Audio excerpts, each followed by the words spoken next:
ಆರೋಗ್ಯದ ನಾಡಾಗಿತ್ತು ಭಾರತ. ಆದ್ರೀಗ ಆಹಾರವೇ ವಿಷ. ಆರೋಗ್ಯ ಹಾಳು, ಕೋವಿಡ್ ಕಾಟ, ಡಯಾಬಿಟೀಸ್, ಆರ್ಥರೈಟಿಸ್, ಕ್ಯಾನ್ಸರ್ ಇದಕ್ಕೆಲ್ಲ ಪಾರಂಪರಿಕ ಭಾರತೀಯ ಆಹಾರವೇ ಪರಿಹಾರ. ರೋಗ ನಿರೋಧಕ ಶಕ್ತಿಗಾಗಿ ಬಳಸಿ ಮಿಲೆಕ್ಸ್ ಚೂರ್ಣಂ. ಇದರಲ್ಲಿದೆ ಹೈಯೆಸ್ಟ್ ಕ್ವಾಲಿಟಿ ಸಿರಿಧಾನ್ಯಗಳು, ಡ್ರೈ ಫ್ರೂಟ್ಸ್, ಸೀಡ್ಸ್ ಹಾಗೂ ಮೊಳಕೆ ಕಾಳುಗಳ ಶಕ್ತಿ. ಖರೀದಿಸಲು ಲಿಂಕ್ ಡಿಸ್ಕ್ರಿಪ್ಷನ್ ಮತ್ತು ಪಿನ್ಡ್ ಕಾಮೆಂಟ್ ನಲ್ಲಿದೆ.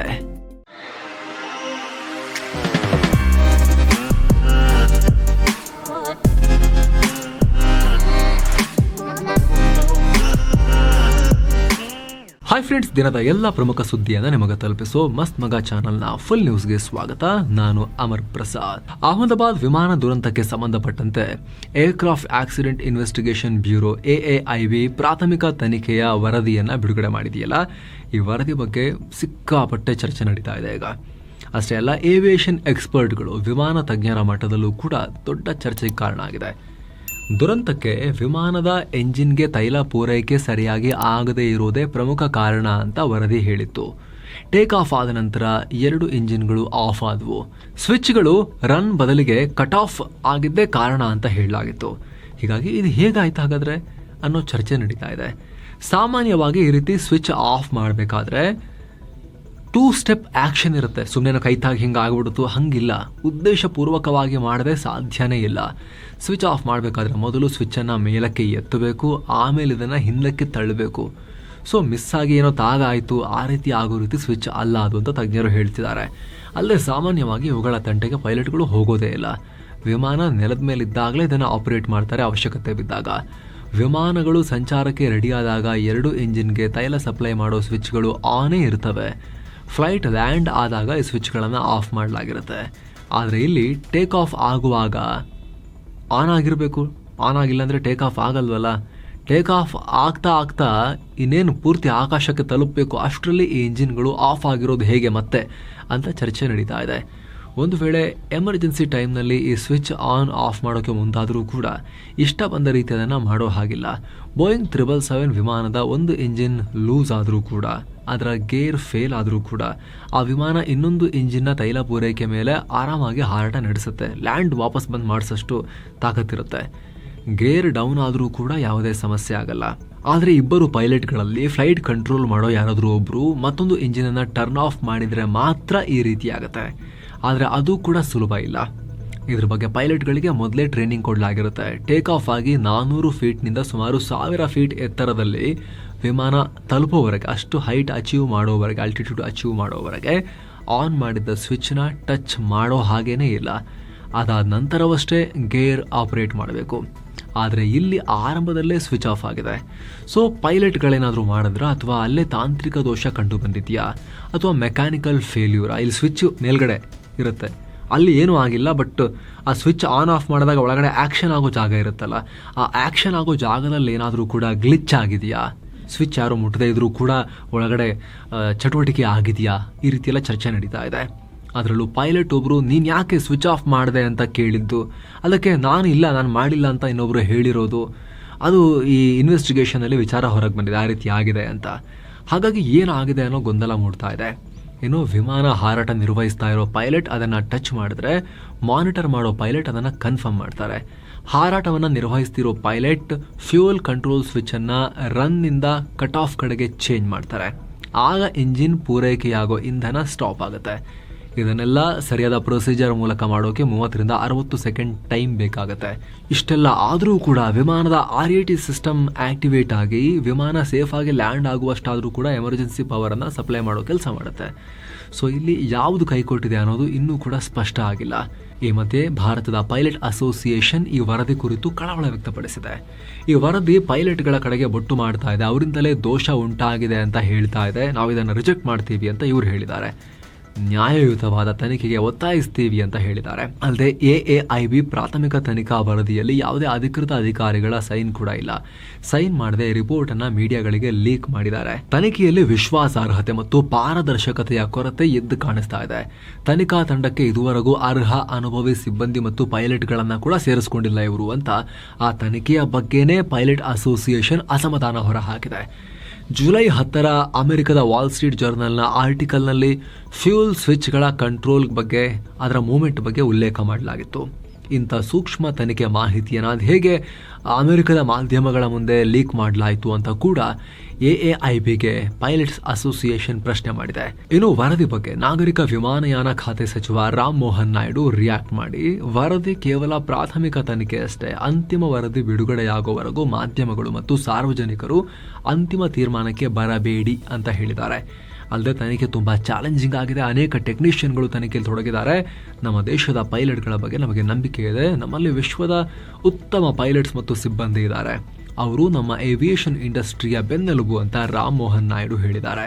ಜಗತ್ತಲ್ಲಿ ಇರೋ ಮನುಷ್ಯ ಜೀವಿಗಳು ಒಂದೊಂದು ಕಡೆ ಒಂದೊಂದು ರೀತಿಯ ಧರ್ಮ ಮತ ಎಲ್ಲ ಫಾಲೋ ಮಾಡ್ತಾರಲ್ಲ, ನಾವಿದು ಅಂತೆಲ್ಲ ಫಾಲೋ ಮಾಡ್ತಾರಲ್ಲ.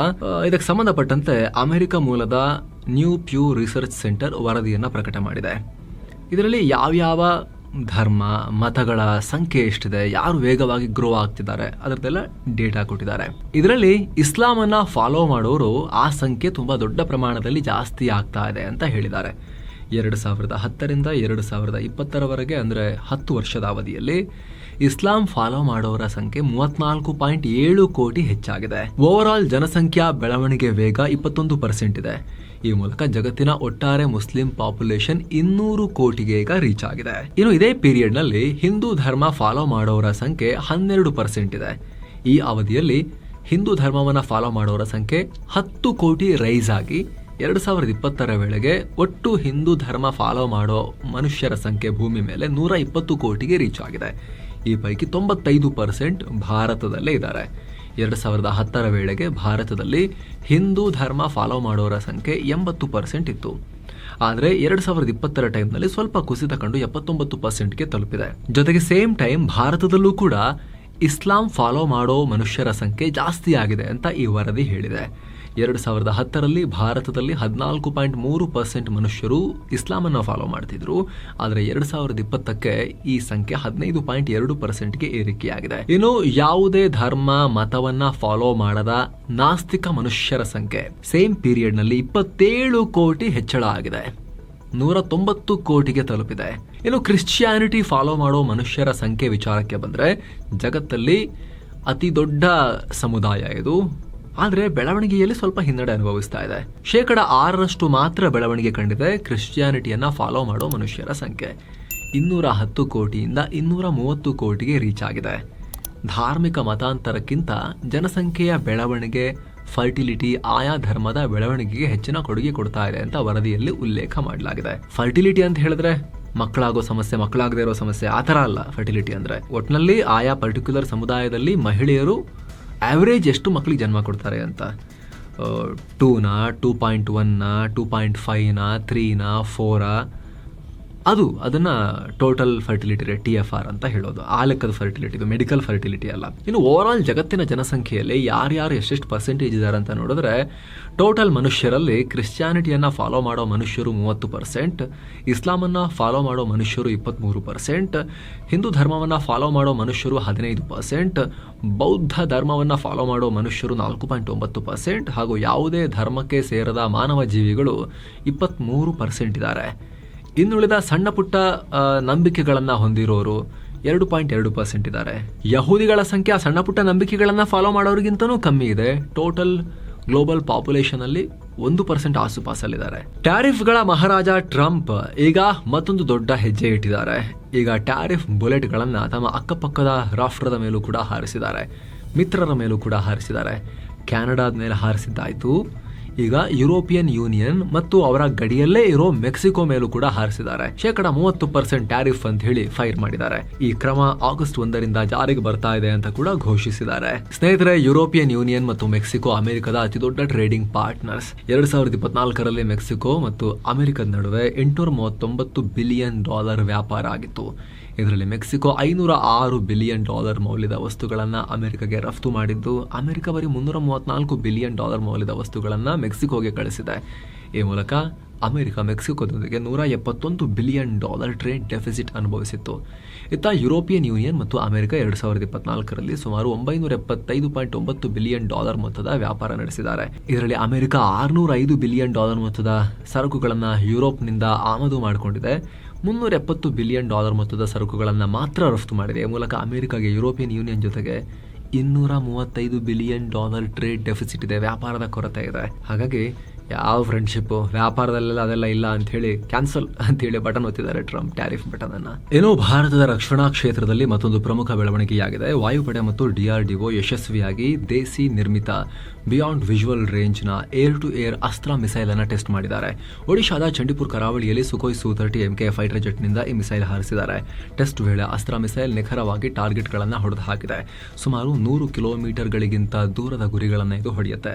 ಹಲವು ಅತ್ಯಾಧುನಿಕ ಫೀಚರ್ಸ್ ಅನ್ನ ಕೂಡ ಅಳವಡಿಸಲಾಗಿದ್ದು ಸುಖೋಯ್ ಆಕಾಶದಲ್ಲಿ ಇನ್ನಷ್ಟು ಎಫೆಕ್ಟಿವ್ ಆಗಿ ಬಡಿದಾಡೋ ಸಾಮರ್ಥ್ಯವನ್ನ ಇದರಿಂದ ಗಳಿಸಿಕೊಳ್ಳುತ್ತೆ. ಈಗ ಆಲ್ರೆಡಿ ವಾಯುಪಡೆಯಲ್ಲಿ ಈ ಮಿಸೈಲ್ ಅನ್ನ ನಿಯೋಜನೆ ಮಾಡಲಾಗಿದೆ. ವಿಶೇಷ ಅಂದ್ರೆ ಭಾರತದ ಎಲ್ಲಾ ರಕ್ಷಣಾ ದೈತ್ಯರು ಈ ಪ್ರಾಜೆಕ್ಟ್ ಅಲ್ಲಿ ಪಾಲ್ಗೊಂಡಿದ್ದಾರೆ. DRDO, Hindustan aeronautics limited, Bharat dynamics limited, Bharat electronics limited ಸೇರಿ 50ಕ್ಕೂ ಅಧಿಕ ಇಂಡಸ್ಟ್ರಿಗಳ ಕೊಲಾಬರೇಷನ್ ನಿಂದ ಡೆವಲಪ್ ಮಾಡಲಾಗಿದೆ. ಏನು ಬೆಂಗಳೂರಿನ ಕಾಲ್ತುಳಿತ ಪ್ರಕರಣದಲ್ಲಿ ಮತ್ತೊಂದು ಪ್ರಮುಖ ಬೆಳವಣಿಗೆಯಾಗಿದೆ. RCB, DNA ಹಾಗೂ ಕರ್ನಾಟಕ ರಾಜ್ಯ ಕ್ರಿಕೆಟ್ ಅಸೋಸಿಯೇಷನ್ ಮತ್ತು ಪೊಲೀಸರ ತಪ್ಪಿನಿಂದ ಕಾಲ್ತುಳಿತ ಉಂಟಾಗಿ 11 ಮಂದಿ ಮೃತಪಟ್ಟಿದ್ದಾರೆ. ಹೀಗಾಗಿ ಪೊಲೀಸರು ಸೇರಿದ ಹಾಗೆ ಈ 3 ಸಂಸ್ಥೆಗಳ ವಿರುದ್ಧ ಪ್ರಕರಣ ದಾಖಲಿಸುವಂತೆ ಜಸ್ಟಿಸ್ ಮೈಕಲ್ ಡಿ ಕುನಾ ನೇತೃತ್ವದ ಏಕಸದಸ್ಯ ಆಯೋಗ ಸರ್ಕಾರಕ್ಕೆ ಸಲಹೆ ಕೊಟ್ಟಿದೆ. ಸರ್ಕಾರಕ್ಕೆ ನಿಮ್ದೇನು ತಪ್ಪೇ ಇಲ್ಲ ಅನ್ನೋ ರೀತಿಯಲ್ಲಿ ಪೊಲೀಸರು ಮತ್ತು ಈ ಕಂಪನಿಗಳನ್ನ, ಖಾಸಗಿ ವ್ಯಕ್ತಿಗಳನ್ನ, ಕಂಪನಿಗಳನ್ನ ಗುರಿ ಮಾಡಿ ರಿಪೋರ್ಟ್ ಕೊಟ್ಟಿದ್ದಾರೆ. ಸರ್ಕಾರದ್ದು CM, DCM, ಸಚಿವರುಗಳು, ಗೃಹ ಮಂತ್ರಿ ಏನು ತಪ್ಪಿಲ್ಲ, ಬಹಳ ಪಾಪ. ಈ ಕಾಲ್ತುಳಿತ ಸಂಬಂಧ ನ್ಯಾಯಾಂಗ ತನಿಖೆ ನಡೆಸುವಂತೆ ಸರ್ಕಾರ ಆಯೋಗ ರಚಿಸಿ 1 ತಿಂಗಳ ಒಳಗೆ ವರದಿ ಕೊಡುವಂತೆ ಸೂಚನೆ ಕೊಟ್ಟಿತ್ತು. ಅದರಂತೆ ಈಗ ರಿಪೋರ್ಟ್ ಕೊಟ್ಟಿದ್ದಾರೆ. ನಕ್ಸಲ್ ಮುಕ್ತ ಭಾರತ ಅಭಿಯಾನದಲ್ಲಿ ಮತ್ತೊಂದು ಪ್ರಮುಖ ಬೆಳವಣಿಗೆಯಾಗಿದೆ. ಛತ್ತೀಸ್ಗಢದ ಸುಕ್ಮಾದಲ್ಲಿ 23 ನಕ್ಸಲರು ಸರ್ಕಾರದ ಮುಂದೆ ಶಸ್ತ್ರತ್ಯಾಗ ಮಾಡಿ ಶರಣಾಗಿದ್ದಾರೆ. ಸಾಮಾನ್ಯದವರಲ್ಲ ಇವರು ತಲೆ ಮೇಲೆ 1.18 ಕೋಟಿ ರೂಪಾಯಿ ಬಹುಮಾನ ಘೋಷಿಸಲಾಗಿತ್ತು. ಆದ್ರೀಗ ಇವರೇ ಸ್ವ ಇಚ್ಛೆಯಿಂದ ಶರಣಾಗಿದ್ದಾರೆ. ಅತ್ತ ಜಾರ್ಖಂಡ್ನಲ್ಲಿ ನಕ್ಸಲರಿಗೆ ಸೇರಿದ 5 ಬಂಕರ್ಗಳನ್ನು ಭದ್ರತಾ ಪಡೆಗಳು ಧ್ವಂಸ ಮಾಡಿದ್ದಾರೆ. 2 ಸುಧಾರಿತ ಸ್ಫೋಟಕಗಳನ್ನು ವಶಕ್ಕೆ ಪಡೆದಿದ್ದಾರೆ. ವೆಸ್ಟ್ ಸಿಂಗ್ಭೂಮ್ ಜಿಲ್ಲೆಯ ಅರಣ್ಯ ಪ್ರದೇಶದಲ್ಲಿ ಭದ್ರತಾ ಪಡೆಗಳು ಸ್ಥಳೀಯ ಪೊಲೀಸರೊಂದಿಗೆ ಈ ಕಾರ್ಯಾಚರಣೆ ನಡೆಸಿವೆ ಅಂತ ಜಾರ್ಖಂಡ್ ಪೊಲೀಸರು ಮಾಹಿತಿ ಕೊಟ್ಟಿದ್ದಾರೆ. ಏನೋ ಕರ್ನಾಟಕದಲ್ಲಿ ಆಹಾರ ಇಲಾಖೆ ಅಧಿಕಾರಿಗಳು ರೊಚ್ಚಿಗೆದ್ದಿದ್ದಾರೆ. ಸುಮಾರು 720 ಹೋಟೆಲ್ ಹಾಗೂ ರೆಸ್ಟೋರೆಂಟ್ಗಳ ಮೇಲೆ ದಾಳಿ ಮಾಡಿ ಆಹಾರ ಸುರಕ್ಷತಾ ಮಾನದಂಡಗಳ ಬಗ್ಗೆ ಚೆಕ್ ಮಾಡಿದ್ದಾರೆ. ಹಾಗೆಯೇ ನೈರ್ಮಲ್ಯದ ಮಾನದಂಡಗಳನ್ನು ಅನುಸರಿಸುತ್ತಿಲ್ಲ ಅಂತ 183 ಹೋಟೆಲ್ಗಳಿಗೆ ಒಟ್ಟು 21,500 ರೂಪಾಯಿ ದಂಡ ವಿಧಿಸಿ ನೋಟಿಸ್ ಕೊಡಲಾಗಿದೆ. ರಾಜ್ಯದ 1557 ಬೀದಿ ಬದಿ ವ್ಯಾಪಾರ ಘಟಕಗಳನ್ನು ಚೆಕ್ ಮಾಡಿ ಅದರಲ್ಲಿ 406 ಘಟಕಗಳು ರೂಲ್ಸ್ ಫಾಲೋ ಮಾಡ್ತಿಲ್ಲ ಅಂತಾನೂ ಹೇಳಿದ್ದಾರೆ. ಆ ಘಟಕಗಳಿಂದಲೂ 44,000 ರೂಪಾಯಿಗೂ ಅಧಿಕ ದಂಡವನ್ನು ವಸೂಲಿ ಮಾಡಲಾಗಿದೆ. ಅತ್ತ 184 ಬಸ್ ನಿಲ್ದಾಣಗಳಲ್ಲಿನ 871 ಆಹಾರ ಮಳಿಗೆಗಳನ್ನು ಪರಿಶೀಲಿಸಿ 216 ಘಟಕಗಳಿಗೆ ನೋಟಿಸ್ ನೀಡಿ 55,000 ರೂಪಾಯಿ ದಂಡ ಹಾಕಲಾಗಿದೆ. ಇನ್ನು ಕಳೆದ ಜೂನ್ನಲ್ಲಿ 2,554 ಔಷಧ ಮಳಿಗೆಗಳನ್ನು ಕೂಡ ಚೆಕ್ ಮಾಡಿ ಈ ಪೈಕಿ ನಿಯಮ ಉಲ್ಲಂಘಿಸಿರೋ 133 ಔಷಧ ಮಳಿಗೆಗಳ ಲೈಸೆನ್ಸ್ ಅನ್ನ ಸಸ್ಪೆಂಡ್ ಮಾಡಲಾಗಿದೆ. ಹಾಗೆ ಜೂನ್ನಲ್ಲಿ ಸುಮಾರು 40,48,436 ರೂಪಾಯಿ ಮೌಲ್ಯದ ಗುಣಮಟ್ಟವಲ್ಲದ ಔಷಧವನ್ನ ಮಾರುಕಟ್ಟೆಯಿಂದ ಹಿಂಪಡೆದು ಜಪ್ತಿ ಮಾಡಲಾಗಿದೆ ಅಂತ ಆಹಾರ ಇಲಾಖೆ ಮಾಹಿತಿ ಕೊಟ್ಟಿದೆ. ಶಿವಮೊಗ್ಗದ ಸೋಗಾನೆ ಕೇಂದ್ರ ಕಾರಾಗೃಹದಲ್ಲಿದ್ದ ಕೈದಿಯೊಬ್ಬನ ಹೊಟ್ಟೆಯಲ್ಲಿ ಮೊಬೈಲ್ ಫೋನ್ ಪತ್ತೆಯಾಗಿದೆ. ಈ ಕೈದಿಯನ್ನ ದೌಲತ್ ಅಲಿಯಾಸ್ ಗುಂಡಾ ಅಂತ ಗುರುತಿಸಲಾಗಿದೆ. 1 ಇಂಚು ಅಗಲ 3 ಇಂಚು ಉದ್ದದ ಮೊಬೈಲ್ ಫೋನ್ ಅನ್ನ ಹೊಟ್ಟೆಲ್ ಹಿಡ್ಕೊಂಡು ಓಡಾಡ್ತಿದ್ದ. ಕೇಸ್ 1ರಲ್ಲಿ ದೌಲತ್ಗೆ ಶಿವಮೊಗ್ಗ ಕೋರ್ಟ್ 10 ವರ್ಷ ಜೈಲು ಶಿಕ್ಷೆ ಕೊಟ್ಟಿತ್ತು. ಬಳಿಕ ಈತನನ್ನ ಜೈಲಿಗೆ ಕಳಿಸಲಾಗಿತ್ತು. ಜೂನ್ 24ರಂದು ಜೈಲಿನ ಆಸ್ಪತ್ರೆಗೆ ಬಂದು ಕಲ್ಲು ನುಂಗಿದ್ದೀನಿ ಅಂತ ವೈದ್ಯರಿಗೆ ಹೇಳಿದ್ದ. ಬಳಿಕ ಆತನನ್ನ ಶಿವಮೊಗ್ಗದ ಮೆಗ್ಗಾನ್ ಆಸ್ಪತ್ರೆಗೆ ರವಾನಿಸಲಾಗಿತ್ತು. ಶಸ್ತ್ರಚಿಕಿತ್ಸೆ ಮಾಡಿ ಹೊರಗೆ ತೆಗೆದಾಗ ಮೊಬೈಲ್ ಫೋನ್ ಪತ್ತೆಯಾಗಿದೆ. ಸದ್ಯ ಈತನಿಗೆ ಫೋನ್ ಎಲ್ಲಿಂದ ಸಿಕ್ತು ಅನ್ನೋ ಬಗ್ಗೆ ಅಧಿಕಾರಿಗಳು ತನಿಖೆ ಶುರು ಮಾಡಿದ್ದಾರೆ. ಉತ್ತರ ಕನ್ನಡ ಜಿಲ್ಲೆಯ ಗೋಕರ್ಣದ ರಾಮತೀರ್ಥ ಅರಣ್ಯದ ಗುಹೆ ಸೇರ್ಕೊಂಡು ರಷ್ಯಾ ಮೂಲದ ಮಹಿಳೆಯೊಬ್ಬರು ವಾಸ ಮಾಡ್ತಾ ಇದ್ರು. ಇವ್ರನ್ನ ಮೋಹಿ ಅಂತ ಗುರುತಿಸಲಾಗಿದೆ. ಆ ರೀತಿ ಹೆಸರಿಟ್ಕೊಂಡಿದ್ದಾರೆ. ಇವರೊಟ್ಟಿಗೆ ಅವರ ಮಕ್ಕಳಾದ ಪ್ರೇಯಾ ಮತ್ತು ಅಮಾ ಕೂಡ ಇದ್ರು. ರಷ್ಯಾದಿಂದ ಬಿಸ್ನೆಸ್ ವೀಸಾ ಮೂಲಕ ಗೋವಾಗೆ ಬಂದಿದ್ದ ಮಹಿಳೆ ನಂತರ ಈ ಗುಹೆಯಲ್ಲಿ ಮಕ್ಕಳೊಂದಿಗೆ ವಾಸವಾಗಿದ್ರು. ಅಲ್ಲೇ ಚಿಕ್ಕ ರುದ್ರದೇವರ ಮೂರ್ತಿ ಇಟ್ಟುಕೊಂಡು ಪೂಜೆ ಮಾಡ್ತಾ ಇದ್ರು. ಆಧ್ಯಾತ್ಮದ ಕಡೆಗೆ ಹೆಚ್ಚು ಒಲವಿರೋದ್ರಿಂದ ಪ್ರಕೃತಿ ನಡುವೆ ಇರ್ತೀನಿ ಅಂತ ಹೇಳಿ ಈ ಆಧುನಿಕ ಮನುಷ್ಯರ ಜೀವನವೇ ಬೇಡ ಅಂತ ಹೇಳಿ ಹಳೆ ಕಾಲಕ್ಕೆ ಆದಿಮಾನವರ ಕಾಲಕ್ಕೆ ಹೋಗ್ತೀವಿ, ಗುಹೆಯಲ್ಲಿ ವಾಸ ಮಾಡ್ತೀವಿ ಅಂತ ಹೇಳಿ ಮಕ್ಕಳು ಸಮೇತ ಕರ್ಕೊಂಡ್ಬಂದು ಗುಹೆ ಸೇರ್ಕೊಂಡಿದ್ರು. ಈ ಭಾಗದಲ್ಲಿ ಗುಡ್ಡ ಕುಸಿತದ ಕಾರಣದಿಂದ ಪೊಲೀಸರು ಗಸ್ತು ತಿರುಗ್ತಾ ಇದ್ರು. ಈ ವೇಳೆ ಗುಹೆಯಲ್ಲಿ ಈ ವಿದೇಶಿ ಮಹಿಳೆ ತನ್ನ ಮಕ್ಕಳು ಸಮೇತ ವಾಸವಾಗ್ತಿರೋದು ಪತ್ತೆಯಾಗಿದೆ. ಕರ್ಕೊಂಡು ಹೋಗಿದ್ದಾರೆ. ಆಮೇಲೆ ಸದ್ಯ ಮಹಿಳೆಗೆ ಸ್ಥಳೀಯ NGO ಮೂಲಕ ಆಪ್ತ ಸಮಾಲೋಚನೆ ನಡೆಸಿ ಬೆಂಗಳೂರಿಗೆ ಕಳಿಸ್ಕೊಡ್ಲಾಗಿದೆ. ರಷ್ಯಾ ರಾಯಭಾರ ಕಚೇರಿಯನ್ನ ಕಾಂಟ್ಯಾಕ್ಟ್ ಮಾಡಲಾಗಿದೆ. ವಾಪಸ್ ರಷ್ಯಾಗೆ ಕಳಿಸ್ಕೊಡೋಕೆ ತಯಾರಿ ನಡೀತಾ ಇದೆ ಈಗ. ಇನ್ನು ಪಿಎಂ ಮೋದಿ 16ನೇ ಆವೃತ್ತಿಯ ರೋಜ್ಗಾರ್ ಮೇಳದಲ್ಲಿ ವರ್ಚುವಲ್ ಆಗಿ ಪಾಲ್ಗೊಂಡು ಭಾರತೀಯ ರೈಲ್ವೆ, ಆರೋಗ್ಯ ಇಲಾಖೆ, ಗೃಹ ಇಲಾಖೆ, ಅಂಚೆ ಮತ್ತು ಕಾರ್ಮಿಕ ಇಲಾಖೆಯಲ್ಲಿ ಹೊಸದಾಗಿ ನೇಮಕಗೊಂಡ ಅಭ್ಯರ್ಥಿಗಳಿಗೆ 51,000 ಉದ್ಯೋಗ ನೇಮಕಾತಿ ಪತ್ರಗಳನ್ನು ವಿತರಣೆ ಮಾಡಿದ್ದಾರೆ. ಇನ್ನು ಭಾರತ ಮತ್ತು ಇಂಗ್ಲೆಂಡ್ ನಡುವೆ ಕ್ರಿಕೆಟ್ ಕಾಶಿ ಲಾರ್ಡ್ಸ್ನಲ್ಲಿ ನಡೀತಾ ಇರೋ 3ನೇ ಟೆಸ್ಟ್ನಲ್ಲಿ ಭಾರತ ಇಂಗ್ಲೆಂಡ್ ನಡುವೆ ಬಹಳ ಟೈಟ್ ಫೈಟ್ ನಡೀತಾ ಇದೆ. ಟಾಸ್ ಗೆದ್ದು ಬ್ಯಾಟಿಂಗ್ ಆಯ್ದುಕೊಂಡ ಇಂಗ್ಲೆಂಡ್ ಫಸ್ಟ್ ಇನ್ನಿಂಗ್ಸ್ನಲ್ಲಿ 387ಕ್ಕೆ ಆಲ್ಔಟ್ ಆಗಿತ್ತು. ಭಾರತದ ಇನ್ನಿಂಗ್ಸ್ನಲ್ಲಿ ಭಾರತದ ಪರವಾಗಿ ಫಸ್ಟ್ ಇನ್ನಿಂಗ್ಸ್ನಲ್ಲಿ ಕನ್ನಡಿಗ KL ರಾಹುಲ್ ಭರ್ಜರಿ ಸೆಂಚುರಿ ಸಿಡಿಸಿ 100 ರನ್ ಗಳಿಸಿ ಔಟ್ ಆದರು. ರಿಷಬ್ ಪಂತ್ 74 ರನ್ಗೆ ರನ್ಔಟ್ ಆದರು. ಇನ್ನು ಫುಲ್ ನ್ಯೂಸ್ ರೆಕಾರ್ಡ್ ಆಗೋ ವೇಳೆ ಸ್ಕೋರ್ ಕಾರ್ಡ್ ಈ ರೀತಿಯಾಗಿತ್ತು. ಸೊ ಫ್ರೆಂಡ್ಸ್, ಇದಾಗಿತ್ತು ಇವತ್ತಿನ ಫುಲ್ ನ್ಯೂಸ್. ನಾವು ಕುಯ್ದಿಲ್ಲ, ಎಳೆದಿಲ್ಲ, ಕಿರ್ಚಾಡಿಲ್ಲ, ಕೇವಲ ಸುದ್ದಿಯ ರೀತಿಯಲ್ಲಿ ನಮಗೆ ತಲುಪಿಸುವ ಪ್ರಯತ್ನವನ್ನು ಮಾಡಿದ್ದೇವೆ.